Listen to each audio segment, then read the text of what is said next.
मागच्या क्लासमध्ये आपण आदिवासी किंवा जमातीचा अर्थ याविषयी माहिती पाहिलेली होती. त्यासोबतच जमातीची वैशिष्ट्ये यावर सुद्धा सविस्तर चर्चा केलेली होती. आजच्या या क्लासमध्ये आपण जात आणि जमात याविषयी माहिती पाहणार आहोत. जमात म्हणजे काय नेमकं हे मागच्या पिरियडला आपण क्लिअर केलेलंच आहे, पुन्हा रिपीट करायची गरज नाही. आपण जात या संज्ञेचा अर्थ पाहू. BA सेकंड इयरला असताना तुम्ही जात म्हणजे काय आणि जातीची वैशिष्ट्ये याविषयी सविस्तर शिकलेले आहात. तरी सुद्धा पुन्हा एकदा मी थोडक्यात रिपीट करतो. जात हा जो शब्द आहे हा जन या संस्कृत शब्दापासून बनलेला आहे. म्हणजे मराठीतील जात हा जो शब्द आहे तो संस्कृत भाषेतील म्हणजे संस्कृत शब्दापासून तो बनलेला आहे, जन या शब्दापासून. आणि जन हा शब्द जन्म या अर्थाने संस्कृतमध्ये वापरला जातो आणि म्हणून त्या आधारे जन्माने प्राप्त होणारा समूह म्हणजे जात अशा प्रकारची व्याख्या म्हणजे म्हटले जाते. आता हा जो जात हा जो शब्द आहे तो इंग्रजी भाषेतील कास्ट या शब्दाचा पर्यायी शब्द आहे, प्रतिशब्द आहे असं आपल्याला म्हणता येईल. कास्ट कास्ट म्हणजे जात असं नाही होत, म्हणजे तो प्रॉपर नाऊनच आहे कास्ट. त्याला मराठी भाषेमध्ये पर्यायी शब्द म्हणून जात असा शब्द प्रयोग आपण करतो. तो जो हा कास्ट हा जो इंग्रजीतील शब्द जो आहे तो कास्टी CASTY या कास्टी या पोर्तुगीज भाषेतील शब्दापासून बनलेला आहे. ठीक आहे. कास्ट CASTE कास्ट हा जो शब्द आहे कास्टी या पोर्तुगीज शब्दापासून बनलेली आहे. आणि हा पोर्तुगीज शब्द कॅस्टस ह्या लॅटिन शब्दापासून बनलेला आहे.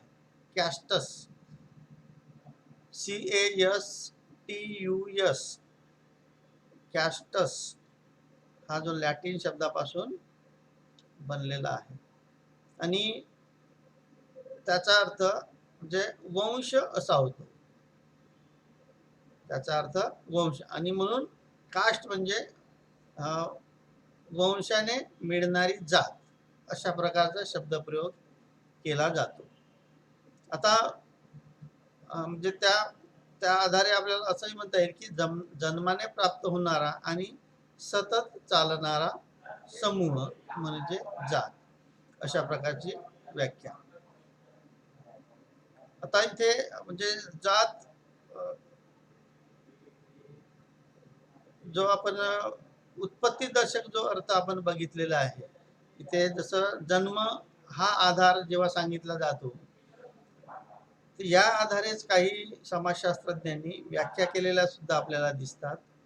त्याच्यामध्ये चार्ल्स फुले यांनी अनुवंशिकतेच्या आधारे ठरणारा समूह म्हणजे जात अशा प्रकारची व्याख्या केलेली आपल्याला दिसते. म्हणजे ते म्हणतात चार्ल्स फुले किंवा जेव्हा वर्ग विशेष करून अनुवंशाने ठरतो तेव्हा त्या वर्गाला जात असे म्हणतात. म्हणजे इथे त्यांनी अनुवंशिकता आणि म्हणजे जन्म हाच आधार लक्षात घेऊन जातीची व्याख्या केलेली आहे. आता मुजुमदार आणि मदन यांनी जी जातीची व्याख्या केली त्यात त्यांनी असं म्हटलं आहे की जात हा एक बंद वर्ग आहे. म्हणजे डॉक्टर बाबासाहेब आंबेडकर यांनी सुद्धा जातीला बंद वर्ग असं म्हटलेलं होतं. त्याच आधारे मग डॉक्टर मुजुमदार आणि मदन यांनी सुद्धा जात हा एक बंद वर्ग आहे अशा प्रकारची व्याख्या केलेली आहे. तिथेही त्यालाच म्हणजे जोडून मग इरावती कर्वे यांनी जात हा एक विस्तारित कुटुंब होय अशा प्रकारे म्हटलेला आहे की अनेक कुटुंबाचा समुच्चय त्या याच्यामध्ये येतो आणि तो त्या समुच्चयाच्या बाहेर तो जाऊ शकत नाही. आणि म्हणून या संदर्भात डॉक्टर बाबासाहेब आंबेडकर यांनी असं म्हटलं होतं की हे 4 मजली इमारत आहे. म्हणजे जात जी आहे ही अशी इमारत आहे जिथे शिड्या नाही आहे, पायऱ्या नाही आहे. म्हणजे एक जातीतून व्यक्ती निघून दुसऱ्या जातीमध्ये जाऊ शकत नाही. आणि म्हणून त्या अर्थाने जात हा एक बंद वर्ग ठरतो. म्हणजे एकदा ज्या जातीत जन्म झाला तर त्याला जात बदलवता येत नाही. तो म्हणजे शेवटपर्यंत मरेपर्यंत त्याच जातीमध्ये राहतो. आता डॉक्टर जी.एस. धुर्ये यांनी म्हणजे जे जातीची वैशिष्ट्य सांगितलेली आहे ते तुमच्या म्हणजे लक्षात असेलच. त्याच्यामध्ये त्यांनी म्हणजे समाजाचे खंडात्मक विभाजन, म्हणजे जातीमुळे समाज जो आहे तो तुकड्या तुकड्यांनी विभाजित झाला. जातीमध्ये उच्च कनिष्ठता म्हणजे असते, म्हणजे तशा प्रकारची भावना, श्रेष्ठत्वाची भावना, कनिष्ठत्वाची भावना. म्हणजे जे तथाकथित ज्यांना वरचे समजले जातात ते स्वतःला श्रेष्ठ समजतात आणि बाकीच्यांना कनिष्ठ समजतात. त्यानंतर पुन्हा विवाहावर निर्बंध आहे. व्यक्ती आपली जात सोडून दुसऱ्या जातीच्या व्यक्तीसोबत विवाह करू शकत नाही. आणि म्हणून जात हा एक आंतरविवाही गट आहे. त्यानंतर सामाजिक आणि धार्मिक निर्योग्यता असलेल्या दिसून येतात. विशिष्ट म्हणजे जे वरच्या वर्गातील जे लोक आहे, वरच्या जातीतील लोक आहे, त्यांनाच विशेष प्रकारचे अधिकार मिळालेले दिसतात आणि इतर लोकांकडे मात्र म्हणजे तशा प्रकारचे अधिकार दिले गेले नाही. त्याच्यानंतरचा पॉइंट त्यांनी सांगितलं होतं की सामाजिक व्यवहार, खानपान आणि सामाजिक व्यवहारावर निर्बंध. म्हणजे कोणी कोणाच्याकडचं अन्न घ्यायचं किंवा घ्यायचं नाही या बाबतीतही निर्बंध होते. आणि इतर जे पुन्हा सामाजिक व्यवहार, कोणी कोणत्या जातीसोबत कशा प्रकारचा व्यवहार करायचा याविषयी अनेक निर्बंध लादलेले होते. आणि त्याचसोबत व्यवसाय निवडीवर निर्बंध पुन्हा, की ज्या जातीचा जो व्यवसाय आहे परंपरागत सुरू, त्या व्यक्तींनी त्याच जातीचा व्यवसाय करायचा. म्हणजे तो त्या कुटुंबामध्येच तशा पद्धतीचे प्रशिक्षण त्या मुलांना दिले जायचे. त्यामुळे तो तो व्यवसाय सोडून दुसरा व्यवसाय करू शकत नव्हता. कारण की तशा प्रकारचा निर्बंध असल्यामुळे आणि त्याचं उल्लंघन जर केलं तर त्याला जाती बहिष्कृत केल्या जायचं, म्हणजे संपूर्ण कुटुंबाला. म्हणजे त्याची शिक्षा, एकाने जरी त्या निर्बंधाचं पालन केलं नाही तर संपूर्ण कुटुंबाला जाती बहिष्कृत केल्या जात होतं. आणि कोणीच कोणत्याच प्रकारचा संबंध ठेवत नसल्यामुळे ते निर्बंध जे आहे ते निर्बंध त्याचे काटेकोरपणे पालन प्रत्येक जातीकडून होत असायचे. म्हणजे अशा प्रकारे हे जात जी आहे ती आपल्याला त्याचा अर्थ आपला लक्षात येतो. आता बरेचदा जात आणि जमातीचा अर्थ आपण पाहिलेला आहे. हा विशिष्ट असा मागासलेला जो गट आहे, जो इतर शहरी आणि सभ्य समाजापासून दुर्गम भागात वसलेला आहे, ज्याचं स्वतंत्र भूभाग असलेला दिसतो, स्वतंत्र बोलीभाषा आहे. अशा प्रकारचा तो एक समूह आहे. पण हा समूह मात्र शहरी आणि ग्रामीण वसाहतीमध्ये असलेला दिसतो, जाती समूह जो आहे. आणि एका ठिकाणी अनेक जाती एकत्र राहताना दिसतात. ठीक आहे. तर हा आपल्याला काही स्पष्ट स्वरूपाचा फरक जो आहे तो यामध्ये आपल्याला दिसायला लागतो. असं असलं तरी प्रत्यक्ष नेमके काही मुद्द्यांच्या आधारे जात आणि जमात यामधील फरक आपण स्पष्ट करता येते. बरेचदा जमातीला सुद्धा जातीमध्ये बंदिस्त केलेलं आपल्याला दिसते. अनेकदा म्हणजे जमातीचे लोक, जसं गोंड असेल किंवा कोरकू असेल किंवा इकडे कोलाम वगैरे असेल, तर ते सुद्धा जात विचारल्यावर तेच सांगतात. म्हणजे जमात ही जातीमध्ये रूपांतरित होताना आपल्याला दिसत आहे. तर हे काय तसं म्हणजे तसंही जात ही कोणत्याही देशाच्या प्रगतीला नेहमी मारकच राहिलेली आहे. मग अशा वेळेस जाती जिथे नष्ट व्हायला पाहिजे तिथे ज्या ज्या जाती नाही आहेत तशा जमातींना सुद्धा जातीचा दर्जा म्हणजे देण्याचा प्रयत्न होत आहे. फार मोठी शोकांतिका असलेली आपल्याला दिसते. आणि म्हणून जमात असेल तर त्याला फक्त जमात अशाच प्रकारचा शब्दप्रयोग म्हणजे करायला हवा, त्याला जातीचं लेबल लावू नये. आता हे काय की दोन्ही हे स्वतंत्र असे समूह आहेत, म्हणजे जात आणि जमात हे दोन्ही स्वतंत्र असे समूह आहेत. तर इथे काही पॉईंटच्या आधारे या दोन्हीही संकल्पनांचं स्पष्टीकरण आणि विश्लेषण आपण करण्याचा प्रयत्न करू. याच्यामध्ये आहे पहिला पॉइंट जो आहे तो जन्म. जन्म या आधारे जात आणि जमात यामधील आपल्याला फरक करता येतो. की जात ही जी आहे ही जन्मानुसार ठरते आहे की व्यक्ती ज्या जातीमध्ये त्याचा जन्म झाला त्या व्यक्तीला त्याच जातीचा समजल्या जातो. म्हणजे इथे जातीचे सदस्यत्व त्या व्यक्तीला सहजच मिळत आहे, म्हणजे तो ते सदस्यत्व स्वतः घेत नाहीये, त्याला जन्मानुसार ऑटोमॅटिक त्या जातीचं सदस्यत्व मिळत आहे. पण जमातीचा आधार हा मात्र हा जन्म नाही, कारण की जमात ही एक विशिष्ट भूप्रदेशावर राहणारा एक समुदाय आहे. त्याच ठिकाणी अनेक काळापासून तो त्या विशिष्ट भूप्रदेशात वास्तव्यच करत असतो आणि हा जो गट आहे तो हा रक्तसंबंधित लोकांपासून तयार झालेला असतो, म्हणजे ते आप्त संबंधित समजतात सगळ्यांना. म्हणून हा जो जन्म हा एक जो आधार आहे तो जात आणि जमात यामध्ये फरक करता येऊ शकते.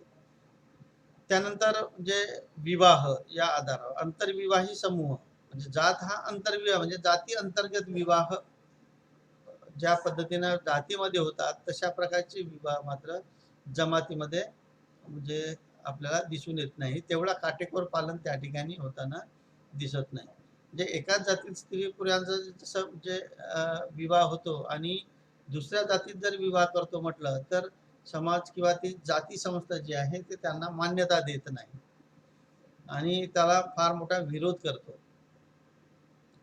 आणि आणि म्हणूनच रोटी बेटी व्यवहारावर निर्बंध आहे, जातीचं वैशिष्ट्य आपण म्हणजे सांगत असतो.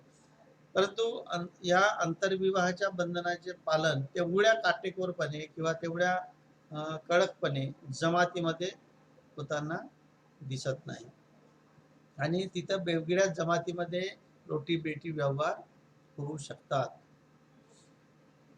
हा आहे दुसरा पॉइंट. त्याच्यानंतर पाहू आपण निवासस्थान. हा म्हणजे आपण त्याला भौगोलिक भौगोलिक स्थान असा पॉइंट आपल्याला म्हणता येईल किंवा निवासस्थान असा पॉइंट जर तुम्ही लिहिला तरी चालेल. आता निवासस्थान जेव्हा आपण म्हणतो तेव्हा की तो विशिष्ट ठिकाणी राहणारा. आता जमातीचा जेव्हा आपण विचार करतो तो हा विशिष्ट भूप्रदेशावर राहताना दिसते आपल्याला, या सभ्य समाजापासून दूर म्हणजे फार घनदाट जंगलामध्ये किंवा मग पहाडी भागामध्ये ह्या जमात जे आहे वास्तव्यास असलेले आपल्याला दिसतात. तर जातीचे जे आहे ते जातीचे मात्र अनेक जातीचे एकाच ठिकाणी असलेले दिसतात. जमातीच्या बाबतीमध्ये असं होत नाही, ते एका भूप्रदेशात किंवा एका जागात अनेक जमाती एकत्र वसाहत करून राहत नाही. एका विशिष्ट ठिकाणी एक विशिष्ट जमातच वास्तव्यात असलेली तुम्हाला दिसेल. जातीचे मात्र एकाच गावामध्ये अनेक जातीचे लोक वास्तव्य करताना दिसतात. हा याच्यामधील फरक आहे. त्याच्यानंतर श्रेष्ठ कनिष्ठता म्हणजे स्तर रचना म्हणू आपण. आता इथे जातीमध्ये श्रेष्ठ कनिष्ठची फार मोठ्या प्रमाणात भावना आहे. एक जात दुसऱ्या जातीला म्हणजे आपल्यापेक्षा कनिष्ठ किंवा आपल्यापेक्षा वरिष्ठ अशा प्रकारे म्हणजे समजण्याची पद्धती आहे. ही एक प्रकारची श्रेणीबद्ध रचना तयार केलेली आहे, त्याला स्तर रचना असं आपण म्हणतो. आणि त्या निवड जातीच नाही तर उपजातीमध्ये सुद्धा ते म्हणजे तशाच प्रकारची श्रेष्ठ कनिष्ठता निर्माण झालेली आपल्याला दिसते. पण जमातीमध्ये मात्र अशा प्रकारची कुठल्या स्तररचना झालेली दिसून येत नाही, म्हणजे श्रेष्ठ कनिष्ठता ही नाही. म्हणजे एक विशिष्ट जमात ही आपल्याला दुसऱ्या जमातीपेक्षा श्रेष्ठ अशा प्रकारे दाखवण्याचा म्हणजे प्रसंग आपल्याला पाहण्यात येत नाही आहे किंवा त्यांच्यामध्ये तशा प्रकारची भावना नाहीच नाही. आणि ते पूर्ण एका समान पातळीवरचे ते समजतात, कारण की सर्व जमाती जे आहे ते एका समान पातळीवर आहेत. जाती म्हणजे जातीमध्ये जसं म्हणजे श्रेष्ठ कनिष्ठ असं खाली वर जे आहे त्याच्यानुसारच त्याचे अधिकारही कमी जास्त जसे दिलेले आहेत, तशा प्रकारे जमातींमध्ये मात्र दिसून येत नाही.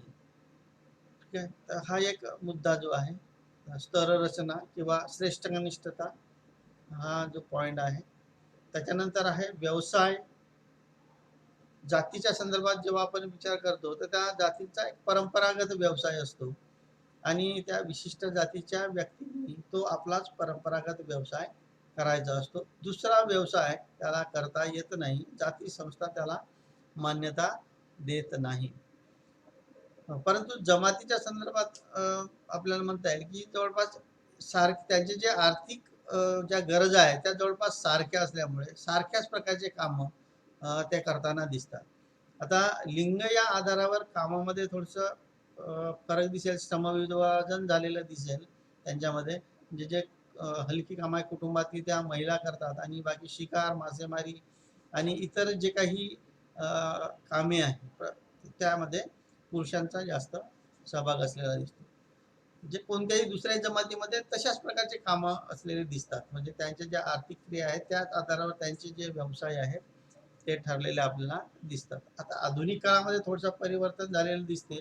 ज्या जमाती या सभ्य समाजाच्या संपर्कामध्ये आलेत, तर त्या समाजाच्या संपर्कात आल्यामुळे त्यांच्यामध्येही हळूहळू श्रेष्ठ कनिष्ठता आणि व्यवसायाच्या संदर्भात फरक झालेला आपल्याला दिसतो. अनेक ज्या भागामध्ये, ज्या आदिवासी भागांमध्ये इंडस्ट्रियलायझेशन झालेलं आहे, म्हणजे औद्योगिकरण झालेलं आहे, उद्योगधंदे आहेत मोठ्या प्रमाणात, तर अशा उद्योगधंद्यामध्येही आदिवासी लोक काम करताना दिसतात. त्यानंतर म्हणजे हा एक म्हणजे व्यवसाय या आधारे आपण जात आणि जमात मध्ये फरक केलेला आहे. त्याच्यानंतर पाहू म्हणजे उगम, जात किंवा जमातीचा जो उगम आहे, म्हणजे जातीचा जो आधार आहे तो दैविक किंवा धार्मिक असा मानलेला आहे. कारण की या जाती या ईश्वराने निर्माण केलेल्या आहेत असं सांगितलं जातं. म्हणजे हिंदू धर्मशास्त्र सांगते, कारण की हिंदूमध्ये जाती व्यवस्था आपल्याला दिसते, इतर ठिकाणी जाती व्यवस्था दिसत नाही. आणि म्हणून समाजात जसं धर्माचं महत्व म्हणजे वाढू लागले त्यानुसार म्हणजे विशिष्ट धार्मिक ज्या विधी आहेत त्याचं पालन करणारे व्यक्ती एक म्हणजे तयार झाले किंवा उगम झाला त्यांचा आणि त्यांची एक विशिष्ट जात उदयाला आली. म्हणजे अशा पद्धतीने म्हणजे काही जाती विकास झालेला आहे आणि मग त्यांच्यासोबत मग इतर जे काही परंपरागत स्वरूपाचे जे कामे आहेत त्याला अनुसरून त्याच्यानुसार मग पुन्हा जातीचा उगम झालेला आपल्याला दिसतो. जे व्यवसायाच्या आधारे काही जातींची नावं पडलेली आपल्याला दिसतात. पण जमातीच्या संदर्भात जेव्हा आपण विचार करतो तेव्हा मात्र अशा धार्मिक विधीच्या पालनातून आदिवासी जमातीचा उगम झालेला नाही. कारण की जमात ही एक म्हणजे मूळ असणारे जे आहेत त्या देशातील फार अनेक काळापासून म्हणजे कितीतरी फार आधीपासून ते या ठिकाणी राहतात. मूळ म्हणजे मानव असं त्यांना म्हटलं जाते त्या भागात राहणारे, आणि अनेक त्यांचा म्हणजे हजारो वर्षाचा इतिहास त्यांच्या मागे आहे. तर अशा प्रकारे म्हणजे धार्मिक कल्पनेच्या आधारे त्यांचा उगम जो आहे तो झालेला नाही आहे. म्हणजे या आधारे सुद्धा आपल्याला जात आणि जमात यामध्ये फरक करता येते. त्याच्यानंतर पुन्हा धर्मश्रद्धा, कारण की उगम जेव्हा म्हणजे धार्मिक आधारावर जर झाली असेल आणि जाती व्यवस्था ही प्रामुख्याने आपण जेव्हा हिंदू धर्माशी निगडीत असलेली आहे असं म्हणतो, तेव्हा धर्माच्या संदर्भात जी काही चातुर्वर्ण व्यवस्था जी निर्माण झालेली आहे त्याच्यातून ती जाती व्यवस्था निर्माण झालेली आपल्याला दिसते. आणि त्या आधारे मग धर्मश्रद्धा सुद्धा ठरलेल्या आहेत. म्हणजे विशिष्ट प्रकारच्या म्हणजे देवता आणि त्या देवतांचं म्हणजे पूजन या पद्धतीने. म्हणजे जसं म्हणजे ब्रह्मा जो आहे त्या ब्रह्मापासून चारही वर्णाची उत्पत्ती झालेली आहे अशा प्रकारची कल्पना आपल्याला हिंदू धर्मशास्त्रामध्ये असलेली दिसते. म्हणजे त्या ब्रह्माच्या डोक्यापासून म्हणजे ब्राह्मणांची निर्मिती झाली. त्याच्यानंतर त्यांच्या ज्या बाजू आहेत, भुजा जे आहेत, त्यापासून क्षत्रिय निर्माण झाले. त्या ब्रह्माच्या पोटापासून नंतर वैश्य निर्माण झाले, जे व्यापारी आणि व्यावसायिक जे आहेत ते निर्माण झाले. आता ते ते व्यवसाय किंवा ते व्यापारी आज इंडस्ट्रियलिस्ट आहेत ते. कारण की आता आधुनिक काळामध्ये थोडंसं व्यवसाय विभिन्नता म्हणजे दिसायला लागली. कोणी कोणत्या प्रकारचा व्यवसाय आता करू शकतो आणि त्यामुळे इतरही जातीचे लोक आता त्या इतर व्यवसायामध्ये आलेले आहेत. परंतु या व्यवसायामध्ये जे पूर्वी जे लोक होते ते आता इंडस्ट्रियलिस्ट असलेले आपल्याला दिसतात. आणि मग त्या ब्रह्मापासून म्हणजे हे वैशिष्ट्य जे आहे ते पोटापासून तयार झाले या ब्रह्मदेवाच्या. आणि शूद्र जे आहेत, शूद्रमध्ये ओबीसी, SC ST NT हा सगळा घटक. कारण की पहिल्या चातुर्वर्ण व्यवस्थेमध्ये आज ज्यांना दलित किंवा आदिवासी ज्यांना आपण म्हणतो ते या लोकांचा समावेश नव्हताच. चारही वर्णामध्ये समावेश नव्हता. मग शूद्र वर्ण म्हणजे कोणता होता? आता जो ओबीसी वर्ग जो आहे आणि SBC वर्ग जो आहे, हा जो वर्ग आहे तो तेव्हाचा शूद्र आहे. म्हणजे 4 वर्णामधील शूद्र जो वर्ण आहे तो या लोकांचा वर्ण आहे. तर या लोकांची उत्पत्ती ह्या ब्रह्मदेवाच्या पायापासून झाली. अशा प्रकारच्या म्हणजे संकल्पना हिंदू धर्मशास्त्रामध्ये असलेल्या दिसतात. दुसऱ्या बाजूने जमातीचा आपण जेव्हा विचार करतो तेव्हा ते नैसर्गिक ज्या गोष्टी आहेत त्या नैसर्गिक गोष्टींचं पूजन ते करतात आणि त्या आधारेच त्यांच्या धर्मश्रद्धा ठरलेल्या आहेत. म्हणजे आता म्हणजे सजीव प्राण्याप्रमाणेच निर्जीव प्राण्यांचे सुद्धा आत्मे असतात, अशा प्रकारची मान्यता जमातींमध्ये असलेली दिसते आपल्याला. आणि वस्तू आणि प्राणी हे जरी नष्ट जरी होत असले तरीही त्याचा जो आत्मा आहे तो नष्ट होत नाही. आणि म्हणून त्याच्या त्या धर्मश्रद्धा ज्या आहेत त्या सर्वात्मवादावर आधारलेल्या असलेल्या आपल्याला दिसतात. तर हा एक धर्मश्रद्धा हा एक जो पॉइंट आहे जो जात आणि जमातीमध्ये फरक स्पष्ट करतो. त्याच्यानंतरचा आपण शेवटचा घेणार तो आहे बोलीभाषा. कारण की जमातीची एक म्हणजे स्वतंत्र आणि विशिष्ट अशी बोलीभाषा असलेली आपल्याला दिसते. एका जमातीची एकच बोलीभाषा आहे. दुसरी जमात दुसरी असेल तर तिची बोलीभाषा दुसरी. जातीच्या बाबतीमध्ये असं होत नाही. कारण की अनेक जाती ही एकच भाषा बोलताना आपल्याला दिसतात. त्यातही पुन्हा इतर अनेक दुसरे लोक जर त्या ठिकाणी येऊन राहत असतील तर त्यांची भाषा ते म्हणजे आत्मसात करीत असतात. कारण की इथे कसं आहे की त्या भाषेला लिपी आहे. आपल्याकडे म्हणजे जाती व्यवस्थेमध्ये त्या भाषेला लिपी असल्यामुळे ती एकच भाषा आपली एक मातृभाषा म्हणून ते बोलत असतात. म्हणजे बोलण्यासाठीही तीच भाषा असलेली दिसते आपल्याला आणि लेखनासाठीही तीच भाषा असलेली आपल्याला दिसते. पण आदिवासींचा जेव्हा आपण विचार करतो तर त्यांच्या भाषेला लिपी नाही आहे. म्हणजे लेखनामध्ये ती भाषाच नाही आहे. ते फक्त बोलण्यातून ती आपली भाषा वापरत असतात. तर त्याचंच हस्तांतरण, त्या भाषाचे हस्तांतरण जे आहे एका पिढीकडून दुसऱ्या पिढीकडे याच पद्धतीने होत असते. तर अशा प्रकारे म्हणजे आपण जात आणि जमात यामध्ये फरक करता येते. आणि त्या आधारे पुन्हा आर्थिक मागासलेपणा हा एक मुद्दा जर आपण लक्षात घेतला जात आणि जमातीतील फरकामध्ये आर्थिक मागासलेपणा, तर याच्यामध्ये जमातीचे जे लोक आहेत ते इतर लोकांच्या तुलनेत म्हणजे जातीय गटांच्या तुलनेत फार जास्त प्रमाणात मागासलेले असलेले दिसतात. जातीचे लोक त्या आदिवासी लोकांपेक्षा थोडे उडारलेले आहेत. तर या पद्धतीने आपल्याला फरक करता येते. तर इथे आजच्या क्लासमध्ये आपण एवढाच भाग शिकणार आहोत आणि आपल्या सगळ्यांना समजलेला असेल अशी मी अपेक्षा करतो. पुन्हा काही प्रश्न जर असतील तर तुम्ही विचारू शकता.